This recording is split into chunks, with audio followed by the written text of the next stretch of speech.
ఈరోజు మనమొక అద్భుతమైన ప్రయాణం చేయబోతున్నాం. ప్రాచీన వేదస్తోత్రమైన శ్రీరుద్రం స్ఫూర్తితో ఒక శక్తివంతమైన సినిమాటిక్ అనుభూతిలోకి వెళ్దాం. ఇది కేవలం ఒక కథ కాదు, ఇది సృష్టి యొక్క హృదయ స్పందనను మన కళ్లతో చూడ్డంలాంటిది. సరే, ఈ ప్రయాణం ఎక్కడ మొదలవుతుందంటే ఒక దేవుడి రూపంతో కాదు, అస్సలు కాదు, ఒక అనుభూతితో మొదలవుతుంది. విశ్వమంతా ప్రతిధ్వనించే ఒక శబ్దంతో. ఊహించుకోండి, అంతంలేని శూన్యం, అక్కడక్కడ బంగారు కాంతితో మెరుస్తున్న పొగమంచు. అద్భుతంగా ఉంది కదా. నమో నమః అంటే నమస్కారం. ఇది చాలా సింపుల్ కదా, కాని దీని వెనుక ఉన్న భావన చాలా లోతైనది. అంతటా ఉన్న మన కంటికి కనిపించని ఒక దివ్య శక్తికి మనస్ఫూర్తిగా నమస్కరించడం. ఆ సంస్కృత అక్షరాలు గాలిలో తేలుతూ ప్రతిధ్వనిస్తున్నట్లుగా ఉంది. చూసారా, ఆ చిన్న పదం, ఆ నమస్కారం, అదే ఒక బ్రహ్మాండమైన శక్తి ఆవిర్భావానికి ఎలా దారితీస్తుందో చూడండి. మనం కెమెరాతో పాటు నెమ్మదిగా ముందుకు వెళుతున్న కొద్దీ ఆ దివ్య ప్రయాణంలోకి లోతుగా వెళ్తున్నాం. ఇక్కడ ఆ శక్తి ఒక మనిషి రూపంలో రాదు, ఒక ప్రకృతి శక్తి రూపంలో, ఒక తుఫానులా వస్తుంది. కాని ఇది విధ్వంసం కోసం కాదు, సృష్టి కోసం. ఒక అపారమైన, అదుపు చేయలేని శక్తి. కాని దానిలో ఒక ప్రయోజనం ఉంది. రుద్రుడు. ఈ పేరు వినగానే మనకు భయంకరమైన రూపం గుర్తుకు రావచ్చు. గర్జించేవాడు అని అర్థం. కాని ఇక్కడున్న గర్జన గుడ్డిగా నాశనం చేసేది కాదు. అది ఒక మార్పు కోసం, ఒక పరివర్తన కోసం చేసే పిలుపు. ఆకాశంలో ఉరుములు, మెరుపులు, కాని అవి మనల్ని భయపెట్టట్లేదు. చాలా సున్నితంగా ఉన్నాయి. ఆ కురుస్తున్న వర్షం కూడా ఏదో ప్రక్షాళన చేస్తున్నట్లు, ఈ ప్రపంచాన్ని శుద్ధి చేస్తున్నట్లు ఉంది. హింస కాదు, కరుణ కనిపిస్తోంది. అయితే ఆ మహాశక్తి కేవలం ఆకాశంలో, ఆ తుఫాన్లోనే ఉంటుందా? అస్సలు కాదు. ఇక్కడే అసలు అద్భుతం మొదలవుతుంది. ఆ శక్తి మన చుట్టూ ఉన్న ప్రపంచంలో ప్రతి చిన్న విషయంలోనూ కనిపిస్తుంది.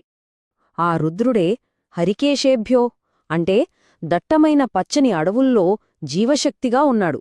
ఆయనే పశునాం పతయే అంటే అన్ని జీవులకు రక్షకుడు. మనుషుల సభల్లో కూడా ఆయనే సభాపతి అంటే ఒక క్రమాన్ని, న్యాయాన్ని నిలబెట్టేవాడు. చూసారా, ఎంత అద్భుతంగా ఉంది. అంటే దేవుడు ఎక్కడో ఆకాశంలో లేడు, మన మధ్య ఉన్నాడు. దేశాన్ని కాపాడే సైనికుల్లో, మంత్రాలు చదివే ఋషిలో, నాయకులలో, అన్వేషకులలో, అందరిలోనూ ఆయనే ఉన్నాడు, ఒక చురుకైన శక్తిగా. సరే, ఇప్పటిదాకా బయట ప్రపంచం గురించి చూశాం. ఇప్పుడు ఆ ప్రయాణం మన లోపలికి, మన మనస్సులోకి వెళ్తుంది. ఎందుకంటే అసలైన యుద్ధం జరిగేది అక్కడే కదా. ఆ దైవిక శక్తి మనల్ని లోపలినుంచి కూడా శుద్ధి చేస్తుంది. మనసులో చెడు ఆలోచనలు, అవి పొగలాంటి నల్లని నీడల్లా కనిపిస్తాయి. కాని ఒక్కసారిగా ఒక బంగారు కాంతి ప్రవహించి ఆ నీడలన్నింటినీ కరిగించేస్తుంది. ఇది మన లోపల జరిగే శుద్ధీకరణకు ఒక అద్భుతమైన రూపకం. ఇది చూస్తుంటే భగవద్గీతలోని ఒక మాట గుర్తొస్తుంది. మనసుని మనం కంట్రోల్ చేయకపోతే అదే మనకు పెద్ద శత్రువవుతుంది. ఆ రుద్రుడి శక్తి బయట శత్రువులనే కాదు, మన లోపలున్న ఈ శత్రువును కూడా నాశనం చేస్తుంది. సో ఇంత భయంకరమైన తుఫాను, ఇంత గందరగోళం, ఇదంతా దేనికి? అంతిమంగా ఒక ప్రశాంతత కోసం. తుఫాననేది ముగింపు కాదు, శాంతికి అదొక దారి మాత్రమే. రుద్రుడు, శివుడు, ఒకటి భయంకరమైన రూపం, ఇంకొకటి శాంతస్వరూపం. కాని ఇద్దరూ వేరు కాదు, ఒకే నాణేనికి రెండు వైపుల్లాంటివాళ్లు. తుఫాను రుద్రుడైతే ఆ తుఫాను తర్వాత వచ్చే నిశ్శబ్దం శివుడు. గర్జన శక్తి అయితే నిశ్శబ్దం ఆ శక్తికి మూలం. ఈ కథ క్లైమాక్స్లో పెద్ద యుద్ధముండదు. బదులుగా ఆ భయంకరమైన తుఫాను ఒక చల్లని చినుకులా మారి అందరినీ ఆశీర్వదిస్తుంది.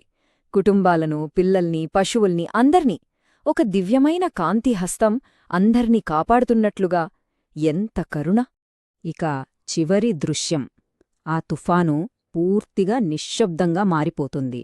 అక్కడ పరమశివుడు ప్రశాంతంగా ధ్యానంలో కూర్చొని ఉంటాడు.